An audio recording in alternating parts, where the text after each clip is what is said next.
बहुत ही अच्छा ये एक फिनोमिना होता है। एक्चुअली होता क्या है, हमारे यहाँ पर इस दुनिया में जो मीडियम्स होते हैं, बहुत तरह के मीडियम्स होते हैं, माध्यम। कुछ माध्यम ऐसे होते हैं जिनमें लाइट, जो प्रकाश होगा वो प्रकाश चलेगा और उस माध्यम के अंदर प्रवेश करेगा, यहाँ जाएगा, माध्यम के अंदर चला जाएगा और उसके अंदर ट्रेवल भी करेगा। जैसे कि ग्लास, पानी, ये सब मीडियम में लाइट अंदर प्रवेश भी करेगी और उसके अंदर ट्रेवल भी करेगी, अंदर अंदर चलेगी भी। कुछ मीडियम्स ऐसे मीडियम्स होते हैं जिनके अंदर लाइट एंटर ही नहीं कर सकती, प्रवेश ही नहीं कर पाती। जैसे कि आपकी ये फर्श, फ्लोर, इसके अंदर लाइट एंटर ही नहीं कर पाती। आपकी दीवार कंक्रीट की बनी हुई है, इसमें भी लाइट अंदर एंटर नहीं कर पाती है। बोर्ड, लकड़ी, इन सब के अंदर प्रकाश प्रवेश ही नहीं कर पाता है, तो चलना तो दूर की बात हो गई फिर तो ये कुछ ऐसे माध्यम है जिनके अंदर प्रकाश प्रवेश ही नहीं करता है, एंटर ही नहीं करता है। तो जब एंटर ही नहीं करता तो उसके आगे की बात ही खत्म हो गई। लेकिन कुछ माध्यम ऐसे हैं जिनमें लाइट एंटर भी करेगी और उसके अंदर चलेगी भी, उसके अंदर गति भी करेगा प्रकाश जो होगा, लाइट एनर्जी। तो ऐसे जो माध्यम होते हैं जिनके अंदर लाइट जाती है, प्रवेश करती है और उनके अंदर गति भी करती है, ऐसे माध्यम को हम बोलते हैं ट्रांसपेरेंट मीडियम, पारदर्शी माध्यम। ऑप्टिकली ट्रांसपेरेंट होते हैं वो, जिनके अंदर वो माध्यम जिनके अंदर प्रकाश की किरण प्रवेश भी करती है और उसके अंदर गति करती है। ऐसे माध्यम कौन से माध्यम कहे जाते हैं? प्रकाशिक रूप से पारदर्शी माध्यम, ऑप्टिकली ट्रांसपेरेंट मीडियम। हाँ, उन माध्यमों में से कुछ माध्यम ऐसे हो सकते हैं जिनकी ट्रांसपेरेंसी कम हो और कुछ माध्यम ऐसे भी हो सकते हैं जिनकी ट्रांसपेरेंसी ज्यादा हो। लाइट किसी मीडियम की सरफेस पर पड़ी, उसके अंदर प्रवेश किया। जो माध्यम अगर 100 लाइट रेस पड़ी है और पूरी 100 लाइट रेस को अपने अंदर चला जाने देता है, तो हम कहते हैं कि वो 100% ट्रांसपेरेंट है। 100% कैसा है? ट्रांसपेरेंट है, क्योंकि उस पर अगर 100 लाइट रेस पड़ी तो वो पूरी 100 लाइट रेस को अपने अंदर चले जाने देता है। तो हम बोलते हैं कि ये मीडियम 100% ट्रांसपेरेंट है। लेकिन मैं आपको बताऊं कि इस दुनिया में कोई ऐसा मीडियम नहीं है जो 100% ट्रांसपेरेंसी दिखाए। दुनिया में ऐसा कोई माध्यम ही नहीं है जिस पर लाइट पड़े और लाइट पड़ने के बाद पूरी की पूरी 100% प्रकाश ऊर्जा, पूरी की पूरी 100% लाइट एनर्जी उस मीडियम में एंटर कर जाए। अगर एंटर कर गई तो क्या कहा जाएगा कि ये मीडियम 100% ट्रांसपेरेंट है। लेकिन दुनिया में ऐसा कोई मीडियम नहीं। जो आप सोचेंगे कि ऐसे मीडियम तो ग्लास होते हैं, कांच होते हैं, कांच भी ऐसे माध्यम नहीं होते। ग्लास में भी जो मीडियम ग्लास के बने हो और वो सबसे ज्यादा ट्रांसपेरेंट मीडियम होते हैं, उनमें भी जब लाइट पड़ती है तो बहुत ज्यादा अगर वो एंटर करेगी तो 98%, 97% लाइट एंटर करती है। 100% लाइट पड़े और वो जितनी भी लाइट पड़े 100% एंटर कर जाए, ऐसा कांच में भी नहीं होता। तो कांच भी ट्रांसपेरेंट होते हैं, लेकिन 100% ट्रांसपेरेंट हो ऐसा मुश्किल है, नहीं मिलेगा आपको कांच। तो अभी अभी हमने क्या देखा? दो प्रकार के माध्यम। एक माध्यम में प्रकाश प्रवेश ही नहीं करेगा, जैसे iron, steel, would, floor, concrete, इनमें लाइट एंटर ही नहीं करेगी। कुछ मीडियम्स ऐसे भी मिलेंगे जिनमें लाइट एंटर करेगी और उनके अंदर चलेगी भी, ट्रेवल भी करेगी। ऐसे माध्यमों को कौन सा माध्यम बोलते हैं? पारदर्शी माध्यम, प्रकाशिक पारदर्शी माध्यम कहते हैं उसको। प्रकाशिक पारदर्शी माध्यम में भी 100% लाइट अंदर प्रवेश कर जाए ऐसा नामुमकिन है। आप सोचेंगे ग्लास में ऐसा हो सकता है, कांच में भी ऐसा नहीं होता। तो कांच में भी 100% लाइट अंदर एंटर नहीं करती है और उसको ट्रांसमिशन बोलते हैं, लाइट का पार होना ट्रांसमिशन कहलाता है। जो ग्लास सबसे ज्यादा लाइट को अगर अपने अंदर से जाने देते हैं तो उनकी ट्रांसपेरेंसी भी 98%, 97% होती है। और ऐसे ग्लासेस को हम कहते हैं कि ये बहुत अच्छे ग्लासेस हैं और वो बहुत कॉस्टली मिलते हैं, बहुत महंगे मिलते हैं ऐसे ग्लास। अदरवाइज नॉर्मली जो ग्लास आपके आते हैं वो 80%, 85% ही लाइट को अपने अंदर से जाने देते हैं, अपने अंदर से चलने देते हैं लाइट को। लेकिन जो ग्लास 98%, 97% पार हो जाने देंगे, हम बोलेंगे कि ये बहुत अच्छी ट्रांसपेरेंसी है इनकी और वो बहुत महंगे ग्लासेस मिलते हैं। ऐसे महंगे ग्लासेस को शोरूम्स में यूज किया जाता है। शोरूम्स में, शोरूम बहुत तरीके के होते हैं, तो उनमें ये ग्लास उनके बाहर, आपने देखा होगा जो शोरूम बने होते हैं उनके बाहर ग्लास का यूज करते हैं, ग्लास डोर लगवाते हैं और बहुत बड़ा ग्लास का पार्ट लगा होता है वहां पे। ऐसा क्यों होता है? क्योंकि अगर हम नॉर्मल ग्लास लगवाते हैं, ध्यान से सुनना मेरी बात, अगर शोरूम में नॉर्मल ग्लास लगा होगा, ये नॉर्मल ग्लास लगा हुआ है, कांच लगा हुआ है, नॉर्मल ग्लास है जो जिस पर लाइट जब पड़ती है तो वो केवल 80% लाइट को अंदर जाने देता है और 20% लाइट को रिफ्लेक्ट कर देता है, परावर्तित कर देता है, वापस भेज देता है। अब ऐसा एक ग्लास शोरूम में लगा हुआ है और हम जाकर बाहर खड़े हुए उसके, अगर हम इसके बाहर खड़े हैं तो बाहर से तो सन की लाइट आएगी, सन की लाइट आती है, ग्लास पर पड़ती है। ग्लास की कैरेक्टरिस्टिक क्या है, कितनी लाइट को वो अंदर जाने देगा? 80%। But 20% light it will reflect back, ये वापस कर देगा। अब हम बाहर खड़े हैं, बाहर से सूर्य का प्रकाश आता है, ग्लास पर पड़ता है, वापस आता है, कितनी लाइट बाहर आ गई वापस? 20%। और वो 20% लाइट आके हमारी आईज पर पड़ती है, आंखों पर पड़ती है। तो ये लाइट जब वापस हमारी आंखों पर पड़ती है तो हमारी आंखों में चमक पैदा करती है, अंदर की चीजें हमको नहीं दिखती। ये लाइट कहां से आ रही है? सन से। तो हमको क्या दिखता है उस पे, सरफेस पे सन दिखेगा। समझ आ रहे? अंदर जो उसमें चीजें लगी हुई है शोरूम में वो हमको नहीं दिखती। दो बातें, पहली चीज तो लाइट क्योंकि पड़ती है सन से आके परावर्तित हो जाती है वापस। और आपको याद होगा ग्लास रेगुलर रिफ्लेक्शन करता है और रेगुलर रिफ्लेक्शन में आपको क्या दिखता है? रेगुलर रिफ्लेक्शन में आपको सोर्स दिखता है, तो हमको सन दिखता है। अंदर जो चीजें, अंदर जो गाड़ियां खड़ी हैं, अंदर जो भी वस्तुएं रखी हैं हमको नहीं दिखती। तो ऐसी सिचुएशन पे शोरूम ओनर्स जो होते हैं, शोरूम के जो मालिक होते हैं, वो ऐसा ग्लास लगाने की कोशिश करते हैं। महंगा मिलता है लेकिन फिर भी वो यूज करते हैं। 98% ट्रांसपेरेंसी का ग्लास यूज करते हैं। 98%, 99% ट्रांसपेरेंसी का ग्लास यूज करेंगे। अब क्या होगा? अब जो लाइट आएगी, अगर 100 लाइट रेज आई हैं तो 99% पार हो जाएंगी, केवल 1% लाइट बाहर आएगी हमारी आंखों पर, उतनी चमक पैदा नहीं होगी और अंदर की चीजें हमको ज्यादा दिखेंगी। अगर ये बाहर से हो रहा है तो अंदर में भी यही होगा। कैसे? आप बाहर खड़े हैं, अंदर गाड़ियां खड़ी हुई हैं शोरूम में या वस्तुएं जो भी चीजें रखी हैं, अंदर से लाइट आएगी, ग्लास में पड़ी, ग्लास की ट्रांसपेरेंसी 99% है, तो 99% वो लाइट कहां चली जाएगी? बाहर आ जाएगी, निकलकर बाहर आएगी, हमारी आंखों पर पड़ेगी तो अंदर की चीजें हमको दिख जाएंगी। समझ आया कुछ आपको? तो इस तरह से जिन ग्लासेस, कांच में भी 100% ट्रांसपेरेंसी आपको कभी नहीं मिलेगी, और अगर ज्यादा से ज्यादा ट्रांसपेरेंसी ढूंढने का प्रयास करेंगे तो वो ग्लास बहुत कॉस्टली मिलता है और ऐसे ग्लासेस अधिकतर शोरूम्स में यूज किए जाते हैं। खैर वो एक अलग बात है। हम जिस चीज की बात करना चाहते हैं आज वो है प्रकाश का अपवर्तन। परावर्तन वैसे हम लोग कर भी चुके थे पूरा लेसन, लेकिन उसके बाद जब ये रिड्यूस्ड सिलेबस आपका आया उसमें परावर्तन को हटा भी दिया गया है, तो अब दोबारा उसको करने की आवश्यकता नहीं है आपको, इसलिए सीधे हम प्रकाश के अपवर्तन में आ गए।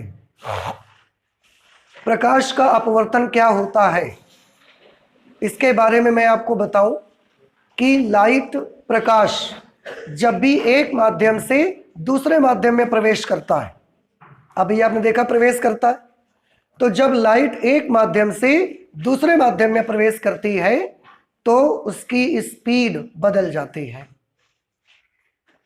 ध्यान रखिए कि जब प्रकाश एक माध्यम से, प्रकाश कैसी है? तरंग, विद्युत चुंबकीय तरंग है। और अभी हाल ही में विद्युत चुंबकीय तरंगों में एक गुण पढ़ा था आपने कि जब विद्युत चुंबकीय तरंगें किसी माध्यम में प्रवेश करती है तो उनकी चाल कम हो जाती है। पढ़ा है ना आपने अभी हाल ही में, ये तो पढ़ा गया है। तो प्रकाश भी विद्युत चुंबकीय तरंग है और जब भी ये एक माध्यम से चल के आ रही होती है, ऐसे सन से लाइट चलती है, वहां पर निर्वात है। निर्वात में इसकी स्पीड है 3 × 10⁸ मीटर पर सेकेंड। अब जैसे निर्वात से चलते चलते ये एयर में आती है तो पहले कौन था? निर्वात। उसके बाद कौन आया? एयर। माध्यम बदला। अगर मीडियम बदला तो इसकी चाल का क्या होगा? आंसर है इसकी चाल कम हो जाएगी, बदल जाएगी, परिवर्तित हो जाएगी। इसकी चाल इस केस में फिलहाल कम पड़ जाएगी। चाल कम हो जाती है। इसी के साथ साथ हमको एक चीज और देखने को मिलती है।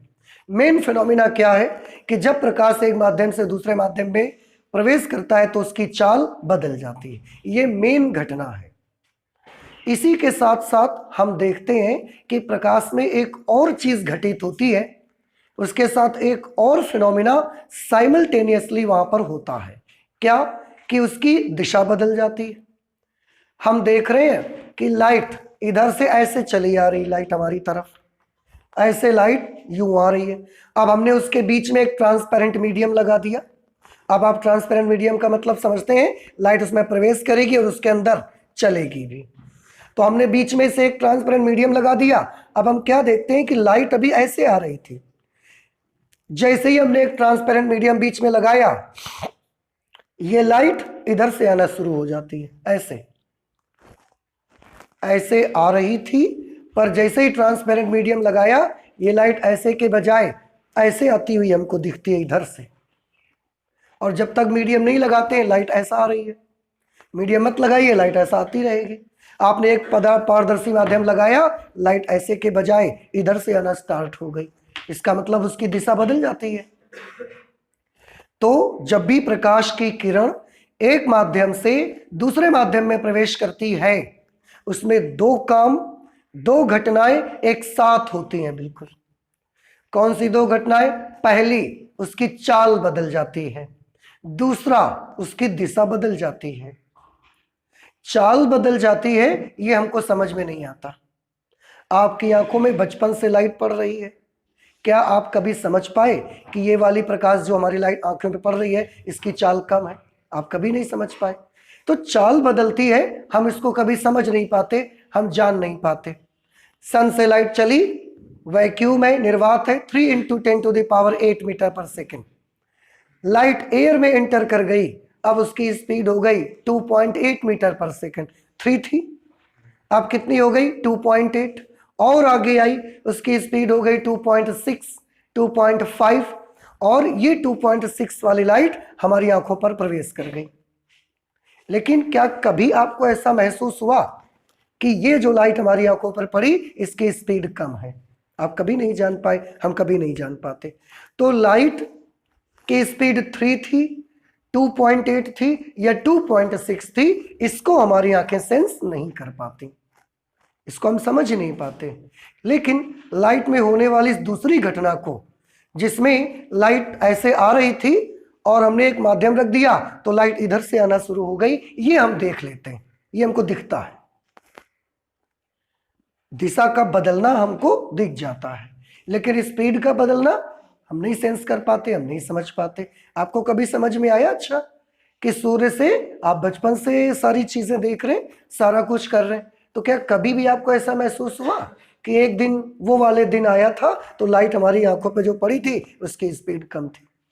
चाल को आप कभी नहीं सेंस कर सकते। तो जब भी प्रकाश का किरण एक माध्यम से दूसरे माध्यम में प्रवेश करती है, उस सबसे पहले उसकी स्पीड बदल जाती है। और उसी के साथ साथ एक घटना उसमें और होती है कि उसकी दिशा बदल जाती है। इन दोनों में हम किसको सेंस कर पाते हैं? क्या चाल का बदलना हम समझ पाते हैं? Answer is no. स्पीड का कम होना हम कभी नहीं समझ पाते, हम सेंस नहीं कर पाते।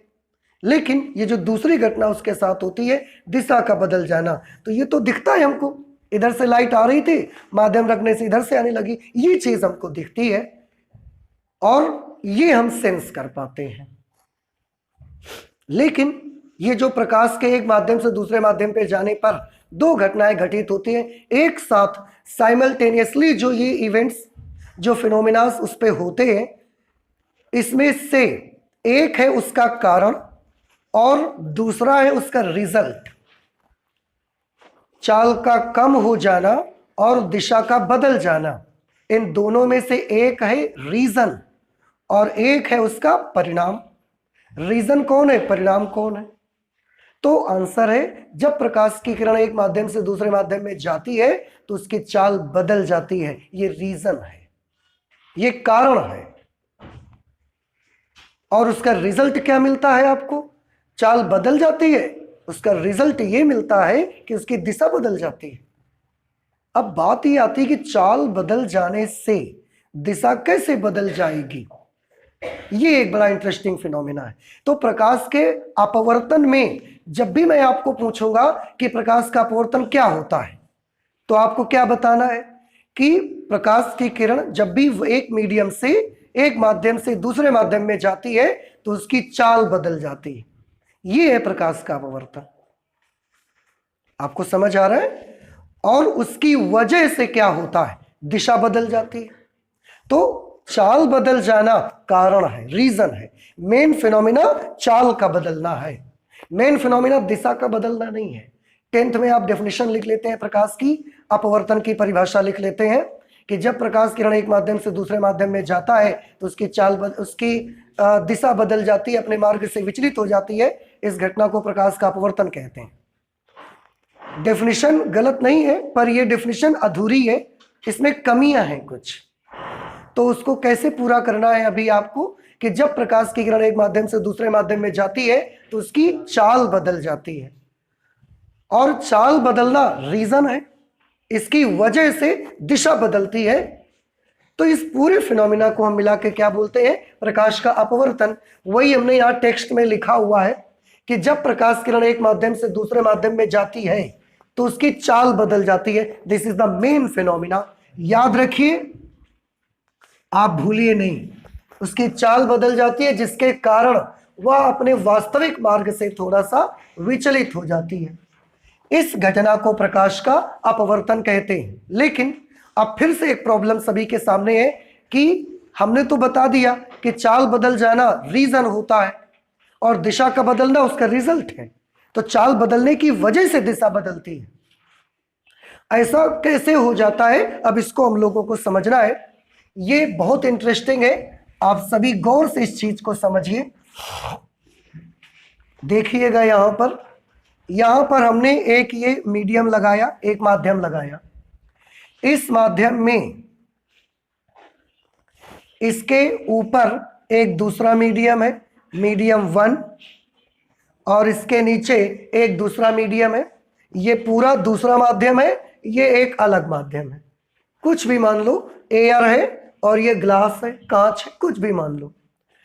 अब जब भी लाइट इस पर पड़ती है आकर के, हमने मान लिया लाइट ऐसा सीधी पड़ी, ये सीधी लाइट इस पर आकर के इंसिडेंट हुई, इस पर आपतित हुई। आप एक चीज और याद रखिए, लाइट को, प्रकाश को कभी भी आप इतना तोड़ नहीं सकते कि उसकी एक किरण को अलग कर लें आप। प्रकाश हमेशा ग्रुप में ही मिलेगा, ग्रुप ऑफ रेज। आप कभी भी प्रकाश को इतना छोटा नहीं कर सकते कि आप एक किरण को उसकी अलग कर दें, कभी नहीं कर सकते, असंभव। इसीलिए हम प्रकाश पुंज बोला करते हैं। पुंज, पुंज मतलब किरणों का एक समूह, ग्रुप ऑफ लाइट रेज, उसको हम बोलते हैं प्रकाश का पुंज। तो प्रकाश को कभी भी आप रिड्यूस करते करते करते करते एक किरण में चेंज नहीं कर सकते। वो आप अपने समझने के लिए एक सिंगल लाइट रे बनाते हैं, वो एक अलग चीज है। अदरवाइज कभी भी आप उसको सिंगल लाइट में, सिंगल प्रकाश की किरण में आप कन्वर्ट नहीं कर सकते। उसका कुछ ना कुछ एरिया जरूर होता है, कुछ ना कुछ उसका क्षेत्रफल जरूर रहेगा, वो जो लाइट रे आएगी, जो लाइट एनर्जी आएगी। अब ये लाइट यहां से आती है, जब ये लाइट ऐसे चलती है तो ये चलने की दिशा है, इन्हें आप रेज बोल सकते हैं, किरणें। लेकिन इस लाइट का जब ऐसे आती है तो ये इसका एक फेस होता है, इस पे ऐसे आ रही है तो ये बराबर से एक फेस है ना, जैसे ये चीज ऐसे आ रही है तो इसका अपना एक फेस है। आगे चलकर इसे पढ़ेंगे वेव थ्योरी में कि इसको हम बोलते हैं वेव फ्रंट, तरंगाग्र कहते हैं। पर अभी आप इतना समझ लें, जब रेज का ग्रुप ऐसे चलता है तो उसका अपना क्या होता है, एक फेस होता है, और उसका जो फेस होता है वो रेज के हमेशा लंबवत होता है। अगर ये राइट रेज है, ये उसका फेस है, मान लेते हैं ये उसका फेस है ए बी। कुछ देर बाद हम देखते हैं ये फेस यहां पर आ गया ए बी, कुछ देर बाद हम देखते हैं ये फेस यहां पर आ गया ए बी, कुछ देर बाद हम देखते हैं ये फेस यहां पर आ गया ए बी। इसके बाद ये पूरा दूसरे माध्यम में प्रवेश कर गया और दूसरे माध्यम में प्रवेश करके ये ऐसा निकल गया। देखिए जब ये दूसरे माध्यम में प्रवेश कर गया तो इसका फेस कहाँ है, इस दिशा में जा रहा है, ये प्रकाश की किरणें हैं, इसका फेस ये है। देखिए फेस हमेशा प्रकाश किरणों के कैसा रहना चाहिए, लंबवत, बिल्कुल perpendicular to the light rays. ये फेस है ए बी, फिर थोड़ी देर बाद इसका फेस यहां पर होगा ए बी, फिर थोड़ी देर बाद इसका फेस यहां पर होगा ए बी। क्या कुछ बदलाव आपको दिखा? बदलाव हमको ये होगा कि अगर यहां पर प्रकाश की चाल है c 3 × 10⁸ मीटर पर सेकेंड, तो यहां पर आने के बाद प्रकाश की चाल हो जाएगी 0.8 c से थोड़ी कम हो जाएगी। समझ रहे हैं? एक माध्यम से दूसरे माध्यम में प्रकाश ने प्रवेश किया ना, एक माध्यम से दूसरे माध्यम में प्रकाश ने प्रवेश किया तो उसकी स्पीड क्या हो जाएगी, बदल जाएगी। तो अगर यहां पर इसकी स्पीड है c, तो यहां पर इसकी स्पीड हो जाएगी 0.8 c, 0.7 c, कुछ कम हो जाएगी। 3 अगर यहां पर स्पीड है तो यहां पर 2.7 बची, 2.8 बची, 2.6 बची। लेकिन प्रकाश एक माध्यम से दूसरे माध्यम में प्रवेश कर गया, ठीक है। अच्छा, अगर यही लाइट अगर मैं फिर से हमने ये मीडियम बनाया, ये है मीडियम 2, ये है मीडियम 1, लेकिन इस बार लाइट को हमने इसमें तिरछा डाला, तिरछा इसमें आपतित किया प्रकाश को हमने इस तरह से। और आप तो जानते हैं, हमने अभी बताया कि लाइट के सिंगल रे को सेपरेट करना हमारे बस में नहीं है। तो जब लाइट ऐसे आती है, एक ग्रुप आता है लाइट रेस का, तो सबसे पहले उसका फेस कहाँ था, ऐसा। Face will be always perpendicular to the light rays, तो ये इसका फेस ऐसा होगा तिरछा। थोड़ी देर बाद इसका फेस यहां पर आ जाएगा लंबवत, थोड़ी देर बाद इसका फेस ये ऐसा, इसका फेस चलते जा रहा है। थोड़ी देर बाद ये फेस यहां आएगा, थोड़ी देर बाद ये फेस यहां पर आ जाएगा, ठीक है। तो ये फेस है ए बी, ये थोड़ी देर बाद यहां पर आ गया। जैसे जैसे लाइट रेस चलती रहेंगी वैसे वैसे ये फेस यहाँ यहाँ यहाँ यहाँ ऐसा आगे बढ़ते चला जाएगा। जब ये लाइट रेज दूसरे मीडियम पर पड़ी जा करके, थोड़ा ध्यान से इस पॉइंट को समझिएगा, जैसे ही ये दूसरे मीडियम में पड़ी तो सबसे पहले इस प्रकाश पुंज का कौन सा पॉइंट माध्यम में प्रवेश करेगा, सबसे पहले ये वाला प्रवेश करेगा पॉइंट ए, और पॉइंट बी अभी भी कहां पर है, एयर में या निर्वात में, जहां पर भी आप मानते हैं वहां पर है। यहां पर मीडियम आ गया तो इस प्रकाश पुंज का बिंदु ए सबसे पहले माध्यम में प्रवेश करता है, और बी तो अभी नहीं प्रवेश कर रहा है। तो अब आप बताएंगे चाल ए की बदल जाएगी पहले कि चाल बी की बदल जाएगी। प्रकाश एक माध्यम से दूसरे माध्यम में जाता है तो चाल बदल जाती है उसकी। यहां पर कौन सा पॉइंट माध्यम में पहले प्रवेश कर रहा है, ए पहले प्रवेश कर रहा है, तो चाल किसकी बदल जाएगी? चाल पहले ए की बदल जाएगी। क्या जब ए की बदलेगी उसी वक्त बी की चाल बदलेगी? उस वक्त नहीं बदलेगी, क्योंकि उस वक्त ये अपने पहले ही माध्यम में है, ये तो दूसरे माध्यम में प्रवेश नहीं कर रहा है ना, इसकी चाल बदल गई। अब जब इसकी चाल बदल गई, चाल कम हो गई। अब हम देखते हैं 1 सेकंड के बाद, 1 सेकंड के बाद की पोजीशन देखिए। 1 सेकंड में ये इतना चल के यहां पर आ जाता था, इतना चल के यहां पर आ जाता था। 1 सेकंड में अब हम क्या देखते हैं कि ये जो ये वाला पॉइंट था, बस इतना चल पाया है केवल। और क्यों ऐसा हुआ? क्योंकि एक चाल बदल गई, चाल कम पड़ गई उसकी। तो पॉइंट ए अगले 1 सेकंड में केवल यहीं तक आ पाया, लेकिन पॉइंट बी का क्या होगा? वो अगले सेकंड में क्या इतना चलेगा, इससे कम चलेगा, या इससे ज्यादा चलेगा? इससे ज्यादा चलेगा।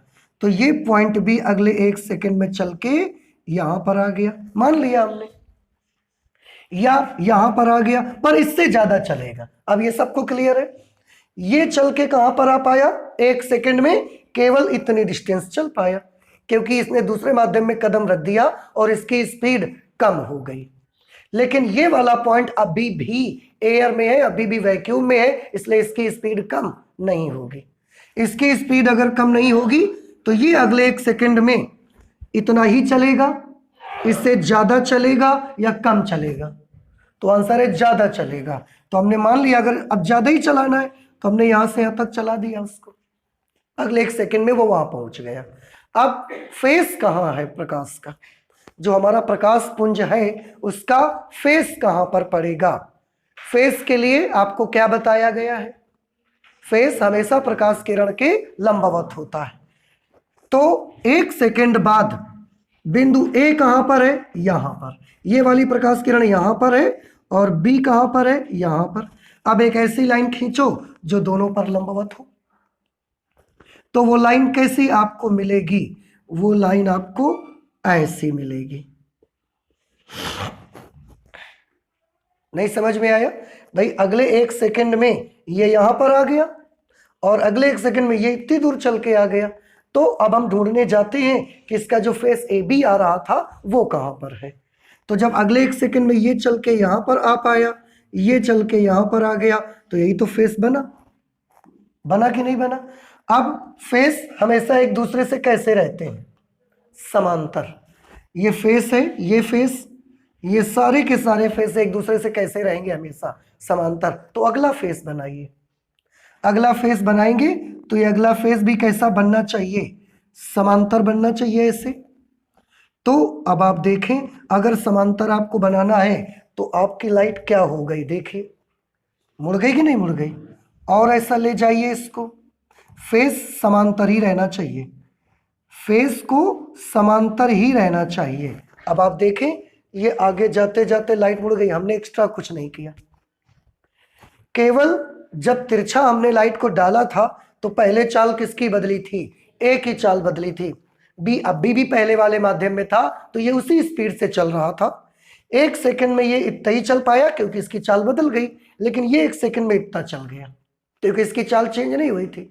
अब हमने जब उसका फेस बनाया तो उसका फेस ऐसा बना। फेस आ कैसे रहा था? देखिए ये फेस आ कैसे रहा था? ऐसे। लेकिन अगली बार देखा तो फेस ऐसा हो गया, ऐसे आ रहा था, फेस ऐसा हो गया। अब ये क्योंकि अब इसका बिंदु ए और बिंदु बी दोनों सेम मीडियम में आ गए, अब बी की भी चाल बदल जाएगी। तो जब दोनों सेम मीडियम में आ गए तो फिर आगे वो उसी दिशा में निकल जाएंगे। A B A B A B. इस तरह से हमने क्या देखा कि अगर लाइट को तिरछा डालते हैं किसी माध्यम में, किसी माध्यम के इंटरफेस पर, तो उसकी दिशा का देखिए क्या हो गया? बदल गया। और अगर ध्यान से सुनना मेरी बात, अगर माध्यम में प्रवेश कर जाने के बाद भी बिंदु ए की चाल नहीं बदलती, माध्यम में प्रवेश किया तो बिंदु ए की चाल बदल गई। अगर बिंदु ए की चाल नहीं बदलती तो क्या होता? अगर ये 1 सेकंड में यहां से यहां तक चल के आया था तो ये भी 1 सेकंड में यहां से यहां तक चल के आ जाता, फिर फेस ऐसा होता जैसे पहले था वैसा ही बना रहता और दिशा नहीं बदलती, उसकी चाल बदल गई ना, इस वजह से फेस ऐसा हो गया और आगे फेस ऐसा हो गया। फिर इसके बाद इसके दोनों बिंदु सेम माध्यम में आ गए और सेम माध्यम में तो दोनों की चाल अब बराबर हो गई। अब जब दोनों की चाल बराबर हो गई तो फिर उसी दिशा में निकल गए। लेकिन इस जगह पर क्या हुआ है आप खुद साफ आपकी नजरों के सामने है, आप देख सकते हैं दिशा बदल रही है। हमने बदला क्या था? हमने तो केवल चाल बदला था, लेकिन आप देखिए क्या चीज बदल गई? दिशा। हम चाहें तो इसे प्रैक्टिकली भी आपको समझा सकते हैं। कैसे प्रैक्टिकली हम आपको समझा सकते हैं, उसके लिए एक छोटा सा एग्जाम्पल देखिए। जैसे आपका आपके घर के बाहर बरामदा बना हुआ है और वो बरामदा बढ़िया सीमेंटेड है, टाइल्स लगी हुई है, बरामदा सीमेंटेड है, टाइल्स लगी हुई है, पक्का बरामदा बना है, ठीक। और बरामदे से जब और आगे जाओगे आप तो उसके बाद आपकी लॉन बनी हुई है और वहां पर आपने घास लगाई है या कच्ची मिट्टी है, जमीन आ गई उसके बाद से, समझ आया? तो उसके बाद आपकी घास लगी हुई है और बढ़िया आपने शो बना के रखा हुआ है वहां पर। अब उसमें हम एक गाड़ी लेके जाते हैं। गाड़ी, आप उस गाड़ी को ऐसा समझिए 2 पहियों की गाड़ी है वो, एक पहिया यहां लगा हुआ है और एक पहिया यहां लगा हुआ है, उसके दोनों हैंडल हमने पकड़े। कूड़ा ढोने वाली मशीन याद आ रही है आपको? वो वाली गाड़ी, आप व्हील बैरो भी कह सकते हैं उसको। तो वो व्हील बैरो हमने पीछे से पकड़ा और पीछे से पकड़ के एक पहिया यहां लगा हुआ है, एक पहिया यहां, और अपने बरामदे पे आप उसको ले जा रहे हैं पहले। तो जब बरामदे पे चल रही है वो आपकी गाड़ी तो तेज स्पीड में चल रही है, क्योंकि बरामदा आपका सीमेंटेड है, टाइल्स लगे हुए, पत्थर लगे, बहुत बढ़िया है, और इस वजह से बड़ी जोर से स्पीड में चल रही है वो व्हील बैरो।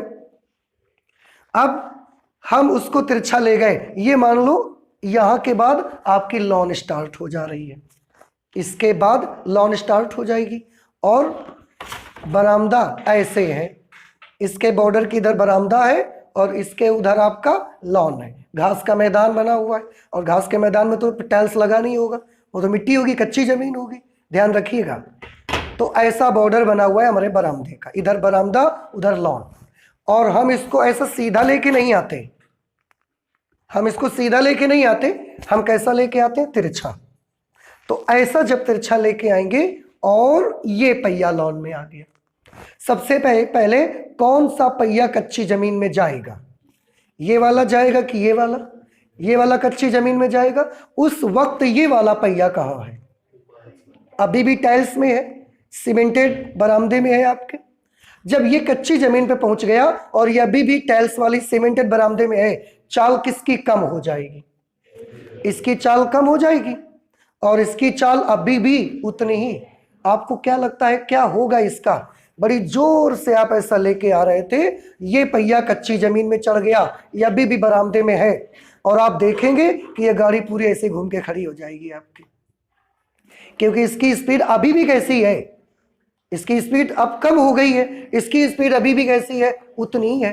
तो ये तो धीमा पड़ जाएगा, लेकिन ये तेज होने की वजह से ऐसा घूम जाएगा। और उसके बाद अब दोनों पहिए लॉन पे आ गए, अब दोनों पहिए कच्ची जमीन में आ गए, तो फिर वो ऐसे निकल जाएगा। ये कुछ इमेजिन हो रहा है आपको? नहीं समझ में आया कि अगर बरामदे में आप ये व्हील बैरो, ये वाली गाड़ी ऐसा तिरछा लेके आ रहे हैं और तिरछा लाने के बाद जैसे ही एक पहिया घास के मैदान में चढ़ेगा, कच्ची जमीन पे आएगा, ये घास का मैदान इसको पकड़ लेगा, इसकी स्पीड को गिरा देगा, कम कर देगा, डाउन कर देगा। पर ये बरामदे में अभी भी है, ये अभी भी उतनी स्पीड से चलेगा, तो ये इसकी स्पीड कम पड़ गई, इसकी स्पीड धीमी हो गई और ये गाड़ी ऐसे हो जाएगी। शायद आपको ये चीज इमेजिन हो रही हो। यही चीज हम आपको समझाना चाहते हैं इसमें, कि जैसे ये लॉन में ऐसे जाएगी, ये गाड़ी घूम के ऐसे हो जाएगी, और उसके बाद क्योंकि दोनों पहिए उसके कहां पर आ गए? कच्ची मिट्टी में, फिर ये ऐसे सीधे चली जाएगी। तो वैसे ही लाइट के साथ हुआ, पहले ये वाली पॉइंट इसका आया माध्यम में, चाल इसकी बदली, इसकी चाल अभी भी तेज थी, तो ये ऐसा आते आते ऐसा घूम जाएगा, और जब दोनों पॉइंट इसके कच्ची जमीन पर आ गए, दोनों पॉइंट माध्यम में आ गए, अब दोनों की चाल बराबर है, फिर दोनों ऐसे निकल जाएंगे। तो मेन फिनोमिना क्या दिख रहा है आपको दोनों में? चाल का बदलना, चाल यहां पर भी बदल गई होगी। अगर यहां चाल C है तो यहां पर 0.8C हो गई, लेकिन यहां पर इसके साथ एक और चीज देखने को मिल रही है। क्या देखने को मिल रही है? डायरेक्शन चेंज कर दिया अब इसने। तो क्या ये बात आपको समझ में आई या नहीं समझ आई भाई? आ गई समझ में? तो दिशा बदल गई। इस घटना को हम क्या बोलते हैं? प्रकाश का अपवर्तन। तो आप हमेशा याद रखिए, जब भी प्रकाश एक माध्यम से दूसरे माध्यम में प्रवेश करेगा, उसकी कंपलसरी कंडीशन क्या है? चाल बदल ही जाएगी। और दिशा के बारे में, तो दिशा बदल भी सकती है, नहीं भी बदल सकती है। देखो, इसमें चाल बदली थी, दिशा बदली थी क्या? दिशा नहीं बदली थी। क्यों नहीं बदली थी? अब अगर आपको ये व्हील बैरो याद है तो आपको ये भी समझ में आ जाएगा। अभी इसके दोनों पहिए बरामदे में है पक्की जमीन पर, तो दोनों की स्पीड एक जैसी। अब सीधी बिल्कुल ला रहे हैं तो दोनों पहिए एक साथ कच्ची जमीन में जाएंगे ना, तो दोनों की चाल एक साथ बदलेगी। और जब दोनों की चाल एक साथ बदलेगी लेकिन दिशा नहीं बदलेगी, वो तो सीधे निकल जाएंगे। नहीं समझ आया? तो इस वजह से चाल, दिशा बदल भी सकती, इसमें नहीं बदली, चाल बदली। इसमें चाल भी बदली, दिशा भी बदली। तो मेन फिनोमिना चाल का बदलना है, उसके बाद दिशा का बदलना। तो डिपेंड करता है कि आप उसको सीधा ला रहे हो या आप उसको तिरछा ला रहे हो। आई होप कि अब प्रकाश के अपवर्तन में क्या मेन फिनोमिना है और क्या उसका रीजन है, क्या उसका रिजल्ट है, ये आपको समझ आ गया होगा। ठीक है, इसमें कुछ पॉइंट्स और मैं बताना चाहूंगा। ये तो हो गई चाल बदलने से दिशा कैसे बदल जाती है। अब इसमें कुछ नॉमिनेशंस मैं करना चाहता हूं, कुछ नाम बताना चाहता हूं कि उन नामों को क्या बोला जाएगा। उसके लिए मैं एक अलग फिगर बनाऊंगा। ये देखिए, यहां पर मैंने मान लिया कि इसके ऊपर एक अलग माध्यम है, मीडियम 1 है, और यहां पर क्या है? मीडियम 2। ठीक है, यहां पर हम एक ये नॉर्मल बना लेते हैं, अभिलंब। सबसे पहले तो हम ये आपको बताएं, ये जो पाला बना होता है, ये एक जो पार्टिंग लाइन बनी हुई है, जिस पार्टिंग लाइन के इधर एक माध्यम है, पार्टिंग लाइन के इधर पूरा दूसरा माध्यम आ जाता है। इस पार्टिंग लाइन को हम बोलते हैं इंटरफेस। इंटरफेस, हिंदी में अंतरा पृष्ठ। ठीक है, जिसके एक और अलग माध्यम, दूसरी ओर अलग माध्यम होगा, वो पाला को क्या बोला जाएगा? वो जो बीच में लाइन बनी होगी, एक पाला बना होगा, उसको हम अंतरा पृष्ठ बोलेंगे। ये उस अंतरा पृष्ठ पर हमने बिल्कुल लंबवत लाइन खींची है, परपेंडिकुलर, इसको हम बोलेंगे अभिलंब। क्या बोलेंगे आप इसको? अभिलंब बोलेंगे। अंग्रेजी में इसको कहा जाएगा नॉर्मल। ठीक, अब लाइट रे एक तरफ से ऐसे आएगी। अब हम पूरा पुंज नहीं बनाएंगे, ये समझाने के लिए बनाया। अब हम सीधे केवल एक लाइट रे बनाएंगे, बस ऐसा एक लाइट रे आई। जो लाइट की रे, आप हमेशा याद रखें, प्रकाश की किरण क्या होती है? It is only the visual representation of propagation of light. प्रकाश के संचरण का एक विजुअल रिप्रेजेंटेशन होता है। तो जब तक आप लाइन में तीर नहीं बनाओगे, वो प्रकाश किरण को रिप्रेजेंट नहीं करेगी। इसलिए बहुत याद रखें, एक लाइन बना के एरो जरूर बनाएं इस पे। तो ये एक किरण आई और आकर गिरी, इसको हम बोलते हैं आपतित किरण। इसका हमने क्या नाम रखा? आपतित किरण, इंसिडेंट रे। अंग्रेजी में इसको कहा जाता है इंसिडेंट रे। ठीक, जिस पॉइंट पर ये आकर गिरी, उस पॉइंट को हम बोलेंगे पॉइंट ऑफ इंसिडेंस, आपतन बिंदु। इस पॉइंट का हम नाम रखेंगे आपतन बिंदु।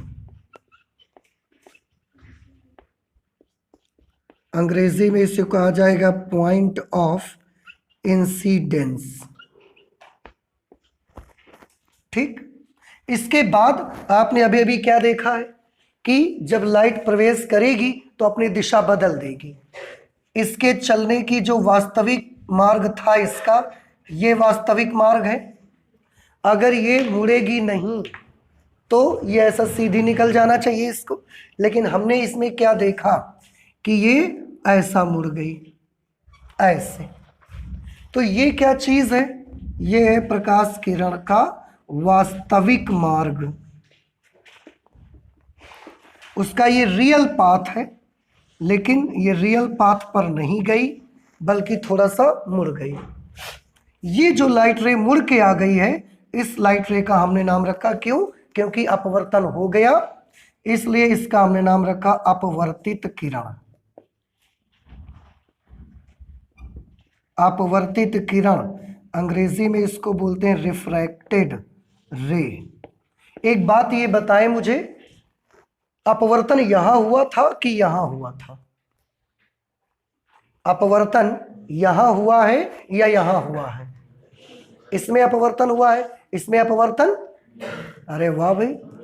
अपवर्तन के बारे में मैं क्या बता रहा हूं कि जब प्रकाश किरण एक माध्यम से दूसरे माध्यम में जाती है तो सबसे बेसिक चीज है उसकी चाल बदल जाती। आप अभी भी पुरानी बातों को ध्यान करके याद उस पर अपने समय को मत बिताइए।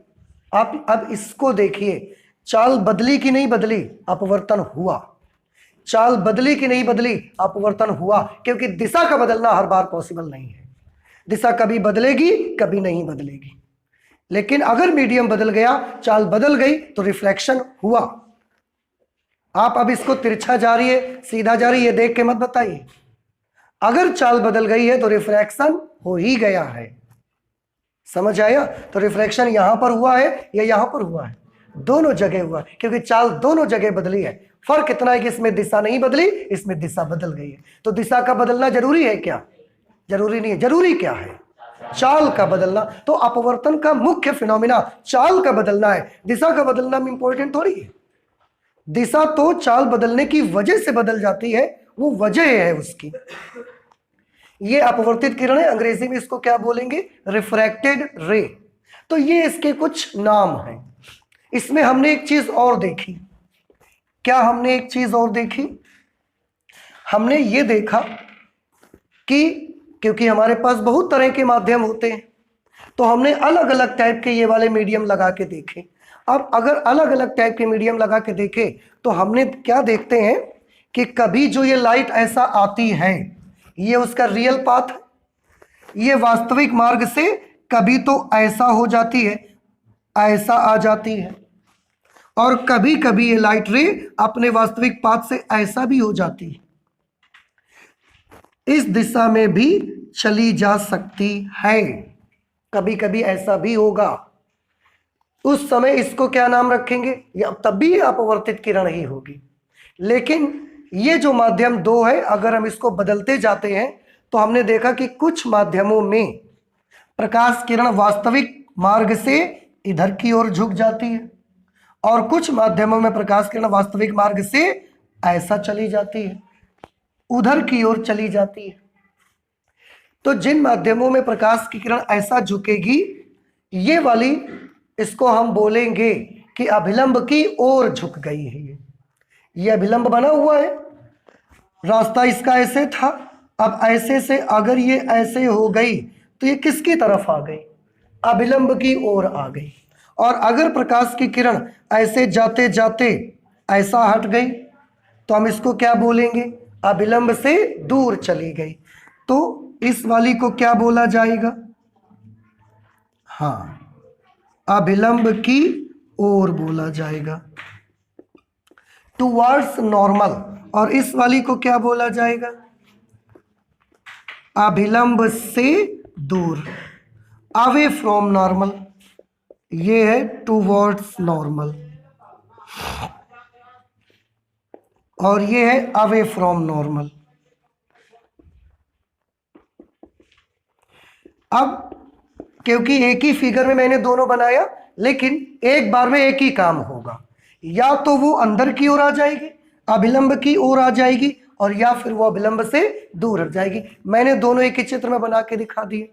ध्यान रहेगा, आपको गलती तो नहीं करेंगे। तो हमने क्या देखा कि अगर ये वाला माध्यम हम अलग अलग चेंज करते जाते हैं तो कुछ माध्यमों में हमको क्या मिला कि जो प्रकाश किरण है वो वास्तविक मार्ग में जाते हुए अभिलंब की ओर झुक जाती है और कुछ में अभिलंब से क्या हो जाती है, दूर हट जाती है। ऐसी सिचुएशन पे हमने उन माध्यमों को भी कैटेगराइज कर दिया, माध्यमों को भी अलग अलग कर दिया, माध्यमों की भी कैटेगरी बना दी। तो हमने क्या कैटेगरी बनाई कि जिन माध्यमों में प्रकाश की किरण अभिलंब की ओर झुक जाएगी वो माध्यम प्रकाशिक रूप से सघन होगा, प्रकाशिक रूप से सघन, ऑप्टिकली डेंसर मीडियम उसका नाम रखेंगे। और जिन जिन माध्यमों में प्रकाश किरण ऐसा जाते जाते वास्तविक मार्ग से विचलित हो करके अभिलंब से दूर हट जाया करेगी उन माध्यमों को बोला करेंगे प्रकाशिक रूप से विरल माध्यम कहेंगे, ऑप्टिकली रेयरर मीडियम कहा जाएगा। कुछ बात हमारी समझ में आई? तो ये 2 पॉइंट्स हमने बना लिए। पहला पॉइंट हमने क्या बनाया,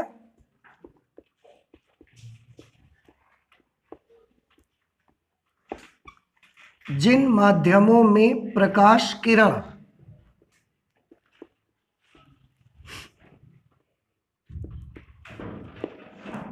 अपने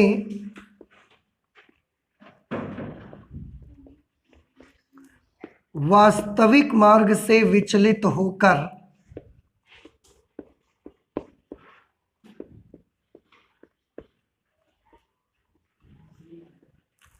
अभिलंब की ओर झुकेगी,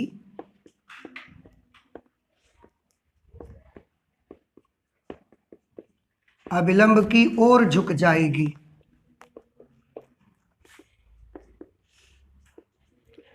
उस माध्यम को प्रकाशिक सघन, प्रकाशिक सघन को अंग्रेजी में ऑप्टिकली डेंसर मीडियम, प्रकाशिक सघन कहा जाता है। ठीक। और इसका दूसरा पॉइंट हमने क्या बनाया कि जिन माध्यमों में प्रकाश किरण अपने वास्तविक मार्ग से विचलित होकर अभिलंब से दूर हट जाएगी उस माध्यम को प्रकाशिक विरल माध्यम कहा जाता है।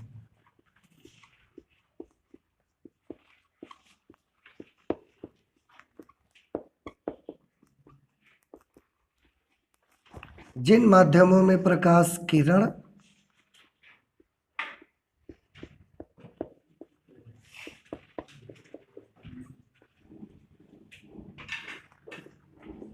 अपने वास्तविक मार्ग से विचलित होकर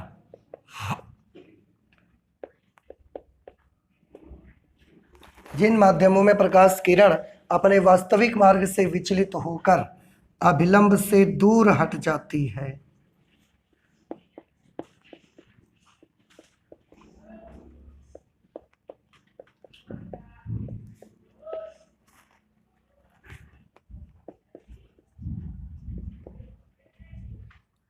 उस माध्यम को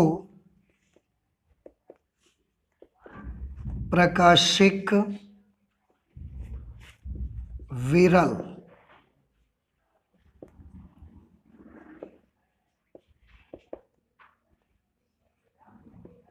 ऑप्टिकली रेयरर कहा जाता है।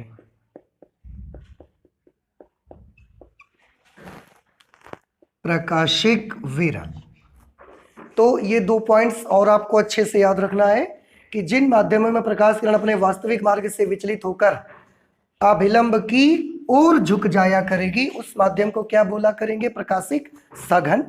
और जिन माध्यमों में प्रकाश की किरण अपने वास्तविक मार्ग से विचलित होकर अभिलंब से दूर हट जाया करेगी उस माध्यम को क्या बोलेंगे, प्रकाशिक विरल। जब आप 10th लेवल पर लाइट को पढ़ते हैं, प्रकाश का अपवर्तन, तो वहां पर आपको बताया जाता है कि सघन माध्यम में प्रकाश की किरण अभिलंब की ओर झुक जाती है और विरल माध्यम में प्रकाश की किरण अभिलंब से दूर हट जाती है। ऐसा नहीं है, यह भी उल्टा है। आप इसको सीधा कर लीजिए अपने दिमाग में कि पहले आपको क्या सिखाया गया है कि अगर सघन माध्यम है तो अभिलंब की ओर झुक जाएगी और विरल है तो अभिलंब से दूर हट जाएगी, ऐसा नहीं है।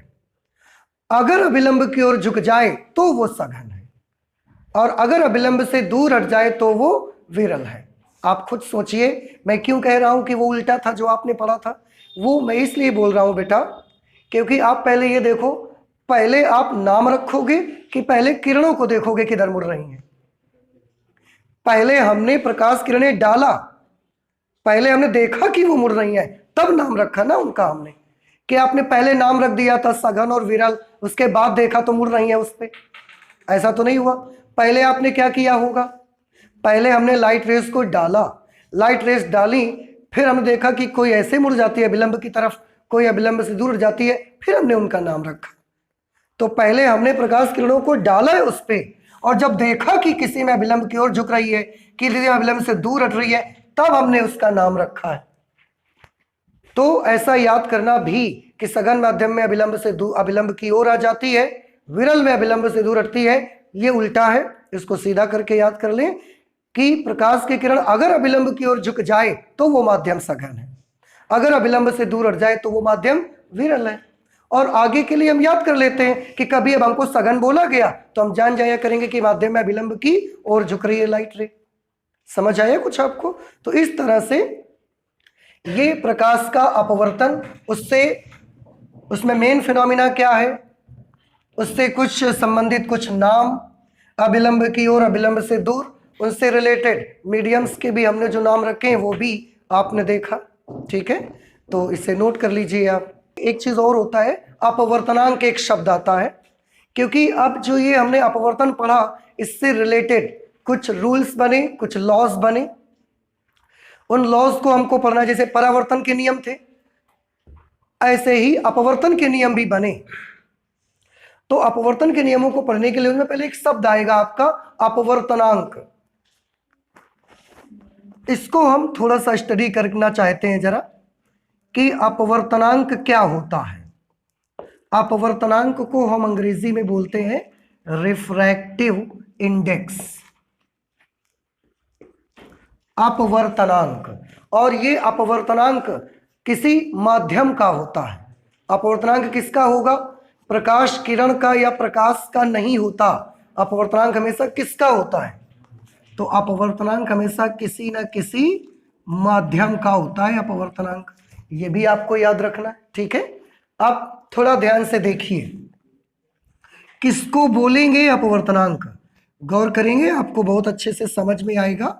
Suppose this is the interface, इधर मीडियम 1 है और यहां पर है मीडियम 2। एक प्रकाश की किरण ऐसे आई, यहां पर उसकी स्पीड है v1।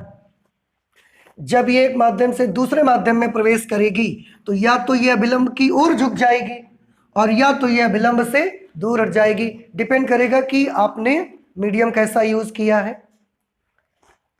अगर मान लिया, कैसा भी मान लो, मान लिया हमने अभिलंब की ओर झुक गई है ऐसे, और यहां पर इसकी चाल हो गई v2।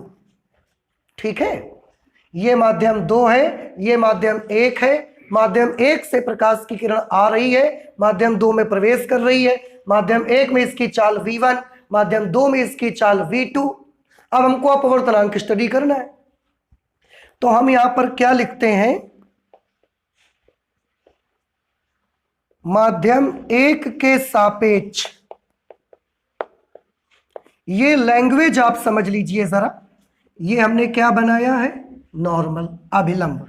ये आपतित किरण है, ये अपवर्तित किरण है। ये इंसिडेंट रे है और ये रिफ्रैक्टेड रे है। माध्यम 1 के सापेक्ष माध्यम 2 का अपवर्तनांक, ऐसे हमारी लैंग्वेज रहती है। माध्यम 1 के सापेक्ष माध्यम 2 का अपवर्तनांक। देखिए लाइट किस माध्यम से आ रही है, देख के बताइए, इसमें लाइट कौन से माध्यम से आ रही है, माध्यम 1 से कि माध्यम 2 से? माध्यम 1 से लाइट आ रही है तो उसके सापेक्ष होगा। याद रखेंगे, जिस माध्यम से लाइट आएगी उसके सापेक्ष। और कौन से माध्यम में प्रवेश कर रही है, माध्यम 2 में चाल को बदलने का काम कौन कर रहा है? माध्यम 1 की माध्यम 2? माध्यम 1, माध्यम 2, क्योंकि जितनी देर तक मीडियम 1 में रहे उतनी देर तक तो चाल नहीं बदली, तो चाल को बदलने का काम कौन कर रहा है? मीडियम 2। इसलिए रिफ्रैक्टिव इंडेक्स किसका? मीडियम 2 का। माध्यम 1 में तो किरण ऐसे लगातार चली आ रही थी ना, स्पीड को बदलने का काम किसका? मीडियम 2 का। इसलिए अपवर्तनांक भी किसका? मीडियम 2 का। तो प्रकाश किरण जिस माध्यम से आएगी उसके सापेक्ष, तो माध्यम 1 से आई, माध्यम 1 के सापेक्ष। किसमें प्रवेश किया उसने? माध्यम 2 में। चाल किसने बदली उसकी? माध्यम 2 ने। इसलिए अपवर्तनांक किसका? माध्यम 2 का। तो माध्यम 2 का अपवर्तनांक कैसे फाइंड आउट करेंगे? बहुत सिंपल। इसमें माध्यम 1 में उसकी चाल कितनी है? v1, और माध्यम 2 में इसकी चाल कितनी है? v2। बस इससे आ जाएगा माध्यम 1 के सापेक्ष माध्यम 2 का अपवर्तनांक।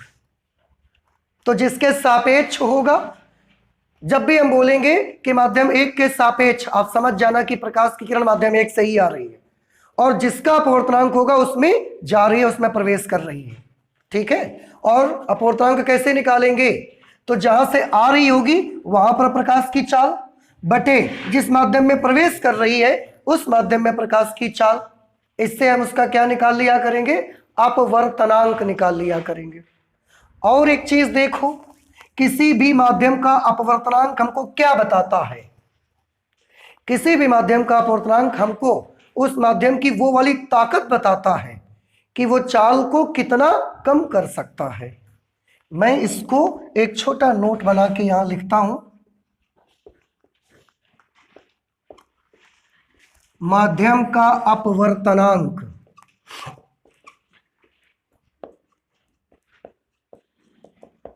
हमें माध्यम की वह वाली ताकत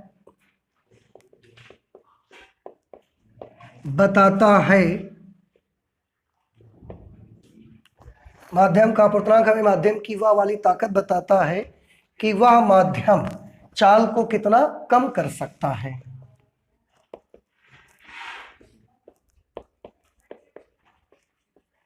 कि वह माध्यम प्रकाश की चाल को कितना कम कर सकता है। प्रकाश की चाल को कितना कम कर सकता है।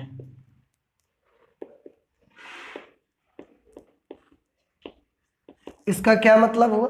इसका मतलब ये हुआ कि जो माध्यम प्रकाश की चाल को जितना ज्यादा कम कर देगा, हम क्या समझ जाएंगे कि उसका अपवर्तनांक उतने ही ज्यादा है।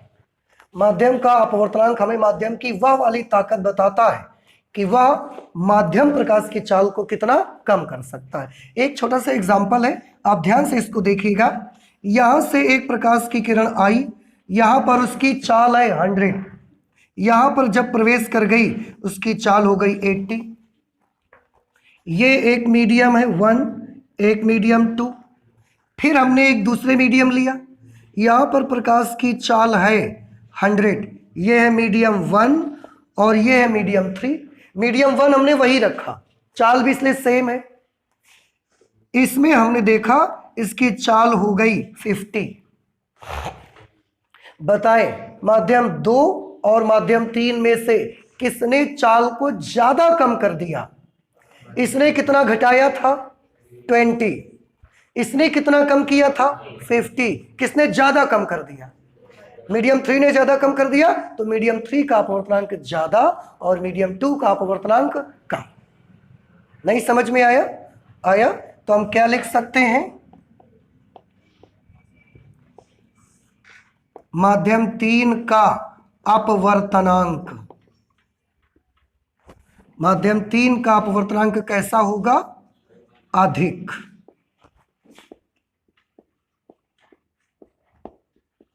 माध्यम 2 का अपवर्तनांक कैसा होगा? 3 की तुलना में कम होगा। तो तुलना में कम होगा, हमेशा कम रहेगा इसका और इसका हमेशा ज्यादा रहेगा। मैं ये नहीं कह रहा हूं, कंपेयर करोगे तो आप ये पाओगे। समझ में नहीं आई?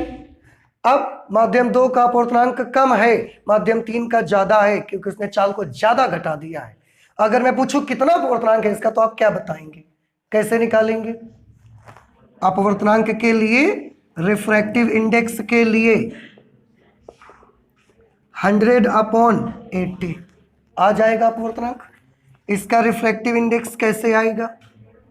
100/52, और इसका कितना आएगा देखो 1 अब आप देखो, आप खुद भी देख रहे हो कि उसका रिफ्रैक्टिव इंडेक्स ज्यादा है, इसका रिफ्रैक्टिव इंडेक्स कम आ रहा है। तो जो माध्यम प्रकाश की चाल को जितना ज्यादा गिरा देगा, जितना ज्यादा कम कर देगा, वी विल से कि उसका रिफ्रैक्टिव इंडेक्स उतना ही ज्यादा है। और अगर वो ज्यादा कम नहीं कर पा रहा है, थोड़ा सा ही कम कर पा रहा है, इसका मतलब उसका अपवर्तनांक ज्यादा है। अपवर्तनांक का सिंबल क्या बनाएंगे? अपवर्तनांक के लिए हमने बहुत सिंबल बनाए हुए हैं। माध्यम 1 के सापेक्ष माध्यम 2 के अपवर्तनांक के लिए एक सिंबल तो हमने ये बनाया। अपवर्तनांक जिसका होगा, म्यू उसका सिंबल बनाया हमने।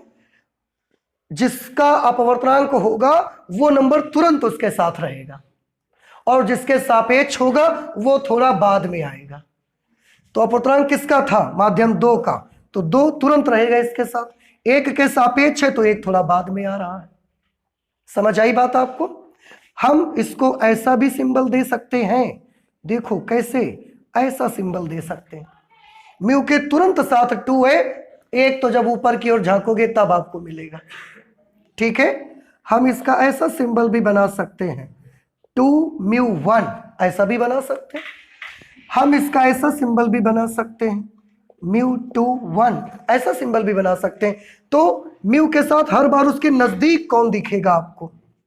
म्यू के पास पहले आपको जो दिखेगा वो 2 दिखेगा, जिसका अपवर्तनांक होगा। इतने सारे सिंबल, और भी बहुत तरह के, देखो ये सिंबल बना, ये इतने सारे तरीके के सिंबल हम यूज कर सकते हैं। समझ आ रहे हैं आपको? अच्छा, एक और छोटी सी चीज, अगर मान लिया कि पहला माध्यम निर्वात है, अगर हम ये कहें निर्वात के सापेक्ष किसी माध्यम का अपवर्तनांक, निर्वात के सापेक्ष किसी माध्यम का अपवर्तनांक, तो निर्वात के सापेक्ष किसी माध्यम का अपवर्तनांक आप कैसे निकालोगे? देखो, जब हमने बोला निर्वात के सापेक्ष किसी माध्यम का अपवर्तनांक, तो किरण कहां से आ रही है? निर्वात से। अब आपको समझ आ रहा है? और किस में प्रवेश कर रही है? माध्यम में। अपवर्तनांक कैसे निकाला जाए? कहां पर चाल पहले लेनी पड़ेगी आपको? निर्वात में प्रकाश की चाल ऊपर लेनी पड़ेगी। क्या आप सबको याद है कि निर्वात में प्रकाश की चाल को तो हम सी से लिखते हैं, याद आया? और किसी माध्यम में प्रकाश की चाल को हम वीएम लिख लेते हैं, velocity of light in medium. तो ये है किसी माध्यम, निर्वात के सापेक्ष किसी माध्यम का अपवर्तनांक। और इसको कैसे प्रदर्शित करेंगे? इसको बस ऐसे रिप्रेजेंट करेंगे, म्यू के साथ केवल मीडियम लगाएंगे, सापेक्ष नहीं लगाते।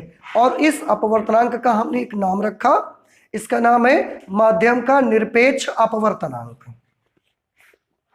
इसका दूसरा नाम बेटा हमने क्या रखा है? माध्यम का निरपेक्ष अपवर्तनांक। तो आप हमेशा याद रखें, जब किसी माध्यम का अपवर्तनांक निर्वात के सापेक्ष निकाला जाएगा तो उसे हम क्या बोला करेंगे? उस माध्यम का निरपेक्ष अपवर्तनांक। इसको हम बोलते हैं एब्सोल्यूट रिफ्रैक्टिव इंडेक्स।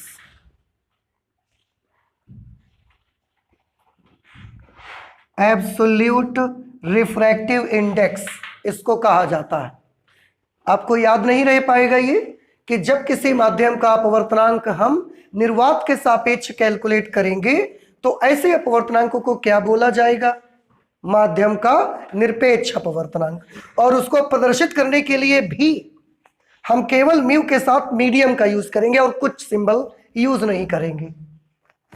तो अगर आप इतना सब कुछ समझ गए तो क्या मुझे कुछ सिंबल बता सकते हैं? अगर वायु के लिए A लिया जाए, जल के लिए W वाटर और कांच के लिए ग्लास G लिया जाए, तो वायु के सापेक्ष कांच का अपवर्तनांक, आप बताएं किरण कहां से आ रही है? वायु से। कहां जा रही है? कांच में। चाल कौन बदलेगा? कांच। अपवर्तनांक किसका? कांच का। तो वायु के सापेक्ष कांच के अपवर्तनांक को प्रदर्शित कैसे करोगे? म्यू जी ए या म्यू जी ए या म्यू जी ए या म्यू जी ए, इतने सिंबल समझ आ रहे हैं आपको? ये सब क्या बताते हैं? वायु के सापेक्ष कांच का अपवर्तनांक। अब हमने आपको फिर से एक तरीके से बोला, हमने बोला कांच का अपवर्तनांक इतना है। अब बताइए हमने क्या बताया आपको? हमने दूसरा माध्यम नहीं बोला, तो दूसरा माध्यम क्या होगा? निर्वात। जब दूसरा मीडियम नहीं बोलेंगे तो हमेशा दूसरा माध्यम क्या हुआ करेगा? निर्वात। और कांच के अपवर्तनांक को सीधे किससे लिखा जाएगा? Mu G. तो जब हम केवल ये बोल रहे हैं कांच का अपवर्तनांक इतना है, जल का अपवर्तनांक कितना है, देन यू शुड अंडरस्टैंड कि ये हम आपको निरपेक्ष अपवर्तनांक के बारे में बता रहे हैं। और उस समय लाइट कहां से आ रही है? निर्वात से आ रही है और कांच में प्रवेश कर रही है। निर्वात से आ रही है, जल में प्रवेश कर रही है। उस समय ये सिंबल आपके बनेंगे। कुछ बात समझ में आ रही है कि नहीं आ पा रही भाई? आ रही है? बताएं फिर से एक बार बताइए कि कांच का निरपेक्ष कांच का अपवर्तनांक है 1.5। हमने क्या दिया है आपको? Mu G. ये क्या होगा? कांच का निरपेक्ष अपवर्तनांक। हमने बोला जल का अपवर्तनांक है 1.33, तो ये 1.33 क्या है? Mu W. प्रकाश किरण कहां से आ रही है?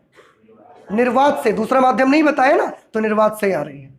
हमने बोला वायु के सापेक्ष जल का अपवर्तनांक, एक कुछ भी बता दिया हमने, इसको सिंबल क्या बनाओगे? Mu W A. बाकी सिंबल आप जानते हो। प्रकाश किरण कहां से आ रही है? वायु के सापेक्ष जल का अपवर्तनांक है, वायु से। प्रवेश कहां कर रही है? चाल कौन बदल रहा है? तो अपवर्तनांक किसका? जल का। ठीक है? तो इतनी सारी बातें रिफ्रैक्टिव इंडेक्स के बारे में, इसका कोई मात्रक नहीं होता, आपको याद रखना है। Because this is a pure ratio. ऊपर भी मीटर पर सेकेंड, नीचे भी मीटर पर सेकेंड। मीटर पर सेकेंड से मीटर पर सेकेंड कैंसिल हो जाएगा। There will be no unit, there will be no dimension. So refractive index is a dimensionless quantity, या एक विमाहीन राशि होती है। ठीक है? तो ये हमने प्रकाश का अपवर्तन पढ़ा, उसका अपवर्तनांक पढ़ा। अब हम नेक्स्ट क्लास में पढ़ेंगे अपवर्तन के कुछ रूल्स जो बने हुए हैं उनको।